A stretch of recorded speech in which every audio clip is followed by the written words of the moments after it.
Hi ಎಲ್ರಿಗೂ ನಮಸ್ಕಾರ. ಇವತ್ತಿನ ರೆಸಿಪಿ ಬಂದು ನೀರು ದೋಸೆ ಮತ್ತು ತರಕಾರಿ ಪಲ್ಯ. ನಾನು ಇಲ್ಲಿ ತರಕಾರಿ ಅಂದರೆ ಎರಡೇ ತರಕಾರಿ ಬಳಸಿರೋದು, ಆಲೂಗಡ್ಡೆ ಮತ್ತು ಬದನೆಕಾಯಿ. ಸೊ ನಮ್ಮ ಕಡೆ ಏನು ನೀರು ದೋಸೆ ಅಂತ ಮಾಡಲ್ಲ, ಬಟ್ ಹೀಗೆ ಫ್ರೆಂಡ್ಸ್ ಮನೇಲಿ ಮಾಡುವಂಥದ್ದು ಕೇಳಿ ತಿಳ್ಕೊಂಡು ಮಾಡ್ತಾ ಇರೋದು. ನಾನು ಕೂಡ ಇದು ಸೆಕೆಂಡ್ ಟೈಮ್ ಟ್ರೈ ಮಾಡ್ತಾ ಇದ್ದೀನಿ. ಸೊ ಹೇಗೆ ಬರುತ್ತೆ ಅಂತ ನೋಡೋಣ. ಇದಕ್ಕೆ ಬೇಕಾಗಿರೋ ಇಂಗ್ರೀಡಿಯೆಂಟ್ಸ್ ಹೇಳ್ತೀನಿ. ನೀರು ದೋಸೆ ಮತ್ತು ಪಲ್ಯ ಮಾಡೋಕ್ಕೆ ಬೇಕಾಗಿರೋ ಇಂಗ್ರೀಡಿಯೆಂಟ್ಸು, ನಾನಿಲ್ಲಿ ಒಂದು 2-2.5 ಕಪ್ಪಷ್ಟು ದೋಸೆ ಅಥವಾ ಇಡ್ಲಿಗೆ ಬಳಸೋವಂಥ ಅಕ್ಕಿನ ಓವರ್ ನೈಟ್ ಸೋಕ್ ಮಾಡಿದ್ದೆ, ಅಂದರೆ ರಾತ್ರಿ ನೆನೆಸಿಟ್ಟಿದ್ದೆ. ಸೊ ಇದು ಇವಾಗ ರುಬ್ಬಿದ ಹಿಂದೆನೇ ದೋಸೆ ಮಾಡಬೇಕು. ಇದನ್ನು ಹಿಟ್ಟು ರುಬ್ಬಿದ ಮೇಲೆ ಹಾಗೆ ಇಡೋ ಹಾಗಿಲ್ಲ. ಸೊ ಒಂದು 2-2.5 ಬಟ್ಲಷ್ಟು ಅಕ್ಕಿ ಮಾತ್ರ, ಅದಕ್ಕೆ ಉದ್ದಿನಬೇಳೆ ಅಥವಾ ಮೆಂತ್ಯ ಬೇರೆ ಏನೂ ಹಾಕಿಲ್ಲ, ಬರೀ ಅಕ್ಕಿ ಮಾತ್ರ ನೆನೆಸಿಟ್ಟಿದ್ದೀನಿ. ಸೊ ಪಲ್ಯಕ್ಕೆ ನಾನಿವತ್ತಿಲ್ಲಿ ಒಂದು 2-3 ಒಂದು ಮೀಡಿಯಮ್ ಸೈಜ್ ಬದನೆಕಾಯಿ ಕಟ್ ಮಾಡಿ ಸಣ್ಣಗೆ ಕಟ್ ಮಾಡಿ ಅದಕ್ಕೆ ನೀರು ಹಾಕಿಟ್ಟಿದ್ದೀನಿ. ನಾವು ಸ್ವಲ್ಪ ಲೇಟಾಗಿ ಮಾಡ್ತೀವಿ ಅನ್ನೋದಾದರೆ ಬದನೆಕಾಯಿ ಕಲರ್ ಚೇಂಜ್ ಆಗಬಾರ್ದು ಅಂದರೆ ಅದಕ್ಕೆ ಒಂದು ಟೇಬಲ್ ಸ್ಪೂನಷ್ಟು ರಾಗಿ ಹಿಟ್ಟು ಮಿಕ್ಸ್ ಮಾಡಿಟ್ರೂ ಅದು ಕಲರ್ ಚೇಂಜ್ ಆಗೋಲ್ಲ. ನಾನು ಇವಾಗ ಕಟ್ ಮಾಡಿ ಒಂದು 10 ಮಿನಿಟ್ಸ್ ಆಗಿರ್ಬೋದು. ನಾನು ಇವಾಗ ಇಮಿಡಿಯೇಟ್ ಕುಕ್ ಮಾಡ್ತೀನಿ, ಅದಕ್ಕೆ ಬರೀ ನೀರು ಹಾಕಿಟ್ಟಿದ್ದೀನಿ. ಸೊ ಇಲ್ಲಿ ಅದರ ಜೊತೆಗೆ ನಾನು ಒಂದು 2 ಮೀಡಿಯಮ್ ಸೈಜ್ ಆಲೂಗಡ್ಡೆನೂ ಕೂಡ ಸಣ್ಣಗೆ ಕಟ್ ಮಾಡಿ ಅದಕ್ಕೆ ನೀರು ಹಾಕಿ ಇಟ್ಟಿದ್ದೀನಿ.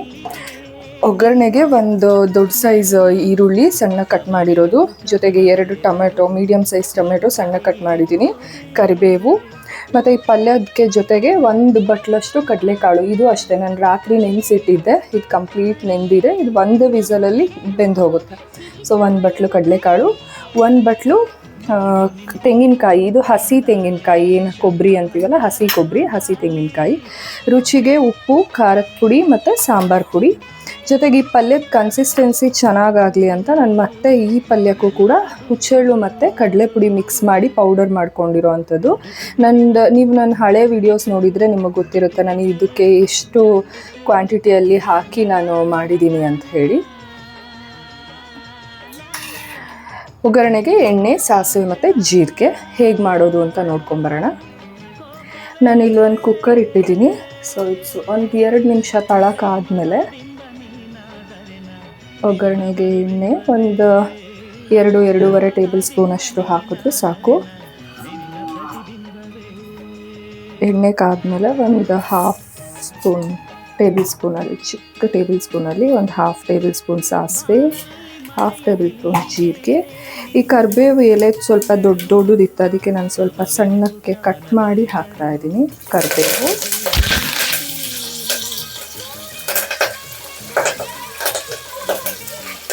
ಇದಕ್ಕೆ ಕಟ್ ಮಾಡಿಟ್ಟಂಥ 1 ಈರುಳ್ಳಿ,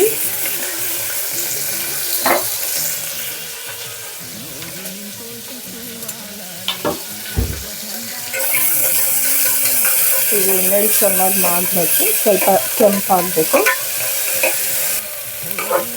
30 ಸೆಕೆಂಡ್ಸ್ ಈರುಳ್ಳಿ ಮಾಡಿದ್ಮೇಲೆ ಇದಕ್ಕೆ ಟೊಮ್ಯಾಟೊ ಸೇರಿಸ್ತಾ ಇದ್ದೀನಿ. ಇದು ಕೂಡ ಚೆನ್ನಾಗಿ ಮಾಡಬೇಕು.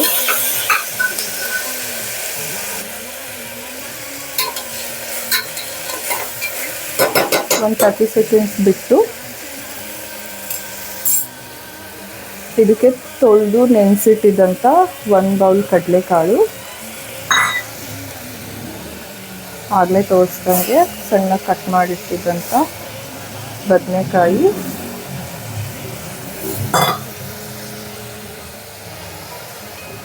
ಆಲೂಗಡ್ಡೆ,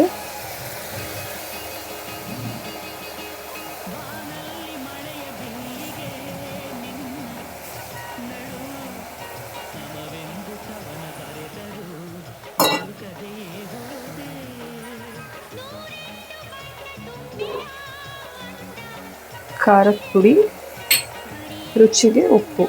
ನಾನಿಲ್ಲಿ 2 ಟೇಬಲ್ ಸ್ಪೂನ್ ಖಾರದ ಪುಡಿ ಹಾಕಿದ್ದೀನಿ. ಸೊ 1.5 ಟೇಬಲ್ ಸ್ಪೂನಷ್ಟು ಉಪ್ಪು ಹಾಕಿದ್ದೀನಿ. ಇದನ್ನು ನೀಟಾಗಿ ಮಿಕ್ಸ್ ಮಾಡ್ಕೋಬೇಕು.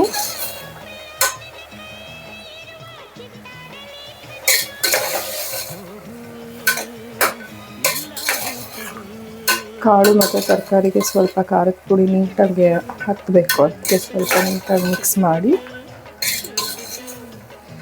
ಇದು ಬೇಯೋದಕ್ಕೆ ಎಷ್ಟು ಬೇಕೋ ಅಷ್ಟು ನೀರು ಹಾಕಿ, ನಾನಿಲ್ಲಿ ಒಂದು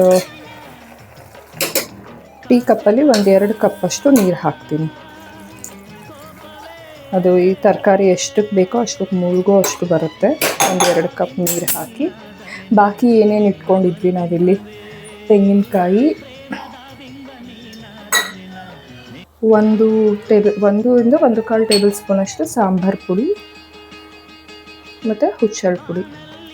ಈ ಹುಚ್ಚಳ ಪುಡಿ ಇನ್ ಕೇಸ್ ಏನಾದರೂ ಸ್ವಲ್ಪ ನೀರು ಜಾಸ್ತಿ ಹಾಕಿ ಪಲ್ಯ ತೆಳುವಾಯಿತು ಅಂದರೆ ಲಾಸ್ಟಲ್ಲಿ ಕಂಪ್ಲೀಟ್ ಪಲ್ಯ ಆದಮೇಲೆ ಕೂಡ ನಾವು ಇದನ್ನು ಹಾಕಿ ಒಂದು ರೌಂಡ್ ಮಿಕ್ಸ್ ಮಾಡ್ಕೋಬೋದು. ಮತ್ತು ಇದನ್ನು ಬೇಯಿಸ್ಬೇಕಂತ ಏನಿರಲ್ಲ.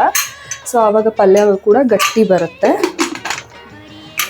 ನಾನು ಇದನ್ನು ಲಿಡ್ ಕ್ಲೋಸ್ ಮಾಡಿ ಮೇಲಿಂದೆಲ್ಲ ಕಂಪ್ಲೀಟ್ ಮಿಕ್ಸ್ ಮಾಡೋಕ್ಕೆ ಹೋಗಬಾರ್ದು. ಅದು ಕಂಪ್ಲೀಟ್ ಕುಕ್ ಆದಮೇಲೆ ತೆಂಗಿನಕಾಯಿ ಮತ್ತು ಆ ಪೌಡರೆಲ್ಲ ಸ್ಟೀಮಲ್ಲೇ ಕುಕ್ ಆಗಿರುತ್ತೆ. ಸೊ ನಾವು ಹಂಗೆ ಮಿಕ್ಸ್ ಮಾಡಿಕೊಂಡ್ರೂ ನಡೆಯುತ್ತೆ. ಇದನ್ನು ಇವಾಗ 1 ವಿಸಿಲ್ ಹಾಕಿಸ್ಬೇಕು. ಇದು 1 ವಿಸಿಲ್ ಹಾಕೋ ಅಷ್ಟೊತ್ತಿಗೆ ನಾವು ದೋಸೆಗೆ ನೆನೆಸಿರೋ ಅಕ್ಕಿನ ರುಬ್ಕೊಂಬರೋಣ.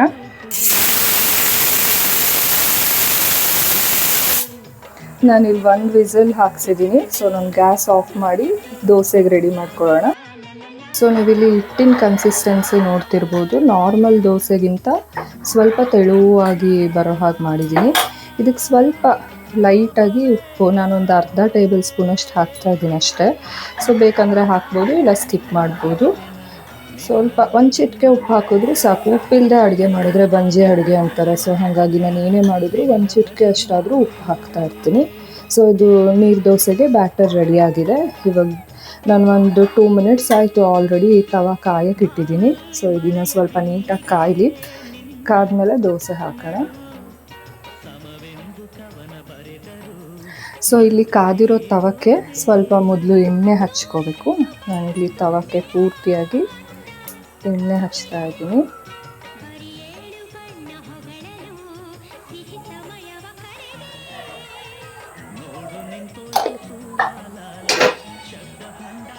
ಸೊ ಪೂರ್ತಿ ಎಣ್ಣೆ ಹಾಕಿದ್ಮೇಲೆ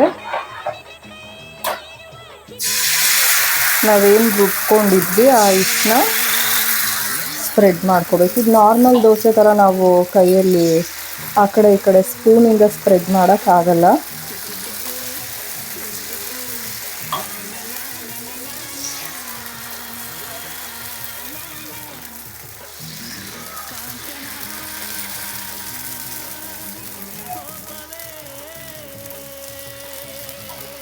ಈ ಥರ ಹಾಕಿ ಇದನ್ನ ಒಂದು ಲಿಡ್ಡಿಂದ ನಾನು ಕ್ಲೋಸ್ ಮಾಡ್ತಾ ಇದ್ದೀನಿ. ಕ್ಲೋಸ್ ಮಾಡಿಲ್ಲ ಅಂದರೆ ಸ್ವಲ್ಪ ಒಡಕಲ್ ಥರ ಆಗುತ್ತೆ ದೋಸೆ. ಅದಕ್ಕೆ ಕ್ಲೋಸ್ ಮಾಡಿ ಒಂದು 5-10 ಸೆಕೆಂಡ್ಸ್ ಅದನ್ನು ಕುಕ್ ಆಗೋಕ್ಕೆ ಬಿಡಬೇಕು.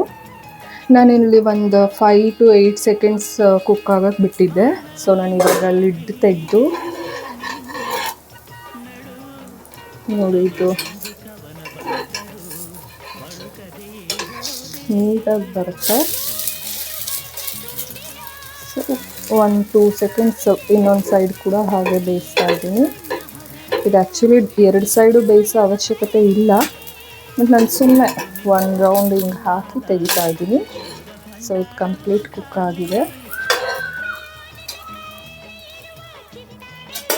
ಇದೇ ಥರ ಮತ್ತೆ ಪ್ಯಾನಿನ ಸೈಡಲ್ಲಿರೋವಂಥ ಇದನ್ನೆಲ್ಲ ತೆಗೆದು ಸ್ವಲ್ಪ ಉರಿ ಕಮ್ಮಿ ಮಾಡಿ, ಫ್ಲೇಮ್ ಕಮ್ಮಿ ಮಾಡಿ ಮತ್ತೆ ಎಣ್ಣೆ ಹಾಕಿ ತವಕ್ಕೆ. ಎಣ್ಣೆ ಎಲ್ಲ ತವ ಕಂಪ್ಲೀಟ್ ಅಪ್ಲೈ ಆದಮೇಲೆ ಸೇಮ್ ಅದೇ ಥರ ಮತ್ತೆ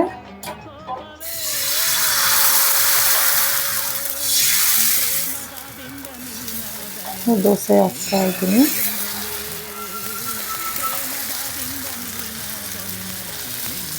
ನಿಮಗೆ ದೋಸೆ ಸ್ವಲ್ಪ ದಪ್ಪ ಅನ್ನಿಸ್ತಾ ಇದ್ದರೆ ಕನ್ಸಿಸ್ಟೆನ್ಸಿ ಇನ್ನೂ ಸ್ವಲ್ಪ ಕಮ್ಮಿ ಮಾಡ್ಕೋಬೋದು. ಇದಕ್ಕೆ ಉರಿ ಜಾಸ್ತಿ ಮಾಡಿ ಲಿಡ್ ಕ್ಲೋಸ್ ಮಾಡಿ ಮತ್ತೆ ಬೇಯಿಸಬೇಕು. ಸೇಮ್ ಪ್ರೊಸೀಜರ್ 5 to 8 ಸೆಕೆಂಡ್ಸ್ ಬಿಟ್ಟು ನೋಡಿ, ಅದು ನೀಟಾಗಿ ಬಿಡುತ್ತೆ ತವಾನ. ಸೊ ಈ ಸೈಡ್ ಕೂಡ ಎಷ್ಟು ನೀಟಾಗಿ ಬೆಂದಿದೆ ಅಂತ. ಇದು ಸ್ವಲ್ಪ ದಪ್ಪ ಅನಿಸ್ತಾ ಇದೆ ದೋಸೆ ಥಿಕ್ನೆಸ್ಸು. ಸೊ ಇನ್ನೊಂದು ಸ್ವಲ್ಪ ನೀರು ಮಿಕ್ಸ್ ಮಾಡಿ ಕೂಡ ನಾವು ಹಾಕಿದ್ರೆ ಇನ್ನೂ ತೆಳುವಾಗಿ ಬರುತ್ತೆ. ಸೊ ಇದನ್ನು ಕೂಡ ಪ್ಲೇಟ್ ತೆಗೆದು, ಸೊ ಇಲ್ಲಿ ಪಲ್ಯ ಕೂಡ ವಿಸಿಲ್ ಆರಿದೆ. ಸೊ ಇದನ್ನು ತೆಗೆದು ಇವಾಗ ಇದನ್ನು ಮಿಕ್ಸ್ ಮಾಡ್ಕೋಬೇಕು.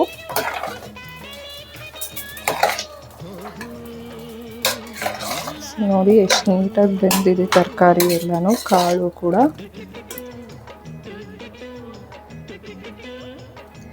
ಸೊ ಇದನ್ನು ಸರ್ವ್ ಮಾಡೋಣ ನೀರು